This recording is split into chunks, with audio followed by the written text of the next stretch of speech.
चुनावी तैयारियों में जुटे तेजस्वी यादव पूर्णिया में आज उन परिजनों से मिले, उन परिवारों से मिले जिनके साथ गलत हुआ है। तेजस्वी यादव का ये वीडियो आपको देखना चाहिए, जिस वीडियो में तेजस्वी यादव पप्पू यादव के गढ़ पूर्णिया में जाकर लोगों से बातचीत कर रहे हैं, लोगों से पूछ रहे हैं कि क्या क्या हुआ, अच्छे से बताइए। देखिए, कल ही तेजस्वी यादव ने पैसे हैं वो बांटे हैं लोगों को और कहा है कि रखिए, आर्थिक मदद होगी, आप लोग के लिए अच्छा है। और अब तेजस्वी यादव जिनकी बेटी के साथ दुष्कर्म हुआ, उनके माँ बाप से मिले हैं। तस्वीरें देखिए, कुछ आपकी स्क्रीन पर चल रही होगी।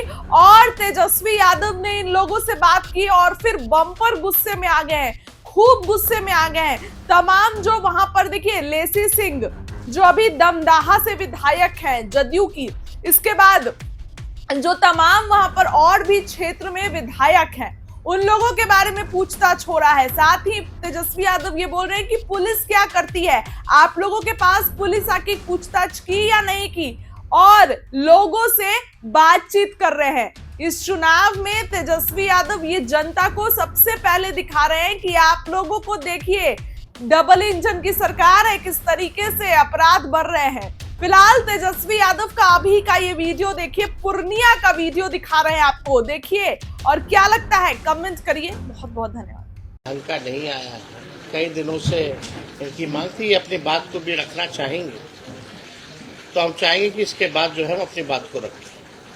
पहले आप क्या क्या हुआ है, आपको क्या लगता है, आप अपना बात को रखें। आप लोगों को प्रणाम करते हैं। जो हमारी काजल बेटी थी, हमारे नाम अमित मंडल, और हमारी बेटी काजल कुमारी जो मक्का खेत घास लेने के तौर पर गई थी, और उनके साथ वो दरिंदों ने हमारी बेटी को पकड़ के और आंख में बालू दिया गया और दोनों हाथ तोड़ा गया और उनके साथ रेप किया और रेप करके उसको गला दबा के मार दिया गया।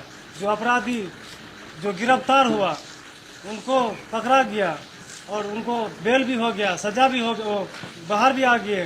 बोला जा रहा है उनके बारे में दोनों निर्दोष है। निर्दोष है, फिर दोषी कहाँ है?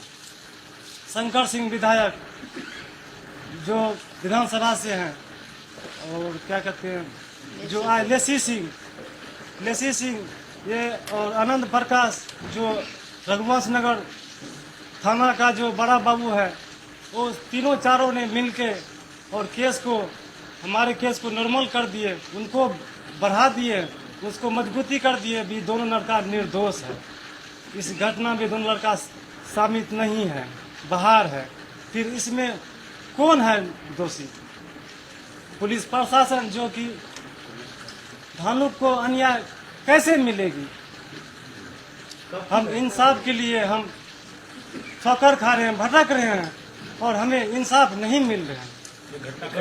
12 फरवरी को हुआ घटना, कितने दिन में बाहर आए? और 3 महीना हो गया और अभी तक हमारे बेटी को इंसाफ नहीं मिल रहा। कब से जेल से बाहर?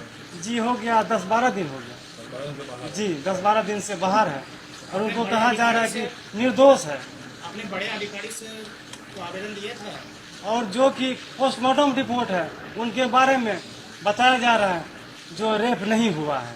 और पप्पू यादव हमारे घर पे आए, आश्वासन दिए, जो बोला इसमें 4 लड़कों का, इस बच्ची का बॉडी पे हाथ का निशान है और उनके गाल पे दांत काटा गया है, गला दबा के उसको मौत कर दिया गया है, और रेप उसमें नहीं बता रहा है। इनका मतलब है रिपोर्ट को गलबला दिया है। ये देखिए, ये परिवार के लोग हैं और इनका साफ तौर पर कहना है कि कोर्ट के साथ जो है छेड़छाड़ जो है वो की गई। इसमें प्रशासन के लोग जो हैं वो भी जो है कहना है कि दबंग लोग जो हैं उनके दबाव में आकर के काम कर रहे हैं। सवाल है, चाहे मर्डर हो या रेप हो, ये बात तो सत्य है कि अब वो 14 साल की बच्ची इस दुनिया में नहीं है। अगर 14 साल की बच्ची इस दुनिया में नहीं है तो क्या इनके माता पिता, इनके परिजनों को न्याय मिलेगा कि नहीं मिलेगा? ये सबसे बड़ा सवाल है। क्या अपराधी इसी प्रकार से खुलेआम घूमते रहेंगे। प्रश्न ये भी खड़ा होता है कि पुलिस का फेलियर है कि नहीं है। पुलिस का जो रोल होना चाहिए इस जांच को लेकर के उस प्रकार से कोई गंभीर नहीं है। यानी हमारे बिहार प्रदेश में छोटी मासूम बच्ची के साथ मर्डर कर दो, रेप कर दो और पुलिस प्रशासन को कोई मतलब नहीं है जांच, निष्पक्ष जांच करने में या परिजनों को न्याय दिलाने में। तो पुलिस का मतलब क्या रह गया? तब तो पुलिस का नाम ही बदल देना चाहिए, कोई मतलब ही नहीं है। अगर आप दबंगों के दबाव में अगर आकर के काम करेंगे तो लोगों को न्याय कहां से मिलेगा? ये जगह जगह थाना कैला खुला हुआ है, पुलिस हेडक्वार्टर्स क्यों होते हैं, आईपीएस क्यों है? इसलिए नहीं व्यवस्था कराई गई है कि अपराधियों को पकड़े और निर्दोष लोगों को, जो पीड़ित परिवार है, पीड़ित लोग हैं, उनको न्याय दिला पाए। लेकिन पुलिस अगर ये काम नहीं कर रही है तो इसका जिम्मेवार कौन है? जवाबदेही कौन लेगा? जब एमएलए और मंत्री ही अपराधियों का संरक्षण करने लगे तब बचा क्या फिर इस लोकतंत्र में? तो ये दर्दनाक घटना है और छोटी बच्ची है। हम लोग प्रशासन से भी मांग करते हैं कि इनको न्याय दिलाए। आखिर ये कब का मामला है? 12 फरवरी को। फरवरी का है। अब तक यानी कोई अपराधी नहीं पकड़ा गया और जो पकड़े गए उसको भी बोलता है कि निर्दोष है। निर्दोष है। तो इनका सवाल तो जायज है ना कि भाई आखिर दोषी कौन है? तो इसलिए हमको लगा कल हम इनसे मुलाकात करने गए, कम से कम यहाँ के जो पत्रकार भाई हैं निष्पक्षता से इस परिवार को न्याय दिलाने की लड़ाई भी लड़ेंगे और सच को लिखने का काम भी करेंगे। सर, और इसलिए बारंबार धमकी देते हैं जो केस को उठा लीजिए। अब प्रशासन बताओ, अब आप ही बताइए। धमकी दे रहा जो ये केस को उठा लीजिए, तुम सब अति मजदूर आदमी है, 2 टका कमाने वाला है, क्या कर लेगी? केस को उठा लीजिए। आगे भी मेरा खेत है, पाछे भी मेरा खेत है, किस तरह से निकलेगी, कहाँ पर जाएगी? सब यही धमकी देते हैं, आंख दिखाते हैं। पुलिस प्रशासन भी है, पुलिस प्रशासन है, शंकर सिंह है, लेसी सिंह है, सब निर्दोष में साबित कर रहे हैं। वही सब जाति जो है। वो आपके पास आकर के मतलब कौन बोला इनका कहने का मतलब? पुलिस का लोग आके बोलता है, धमकी देता है जो केस को उठा लीजिए। कौन बोला?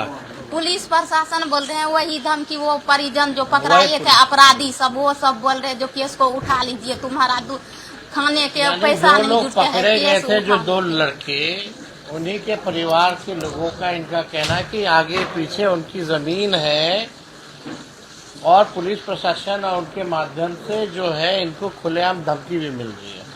केस नहीं मतलब उठाओगी तो तुम्हारा भी यही हाल कर देंगे, आगे भी निकलेगी, पाछे भी निकलेगी, यही हाल होगा जो तुम्हारा बेटी का हुआ है। देखिए, अगर इनके साथ, इनके परिवार के साथ अब कोई अन्याय अगर होता है तो साफ तौर पे एसपी यहाँ के जिम्मेवार होंगे,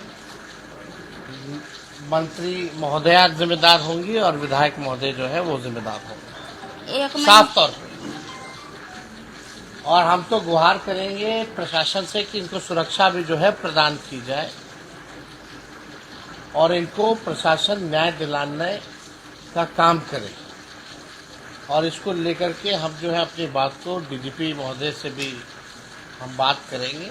इस घटना का जिक्र जो है, जो हेड ऑफ द पुलिस जो डीजीपी होते हैं, उनसे भी जो है हम लोग जो है इसी इलाके में बात करेंगे। तो इस इलाके में एक आध नहीं, कई घटनाएं जो है पहले भी हो रखी है। उनके फादर भी है यहाँ और सब लगभग जो है बातें आ गई हैं। इनका एप्लीकेशन भी हम लोगों ने ले लिया है और लेकर के हम लोग सबको केसेस को लेकर के डीजीपी को हम सूचित करेंगे।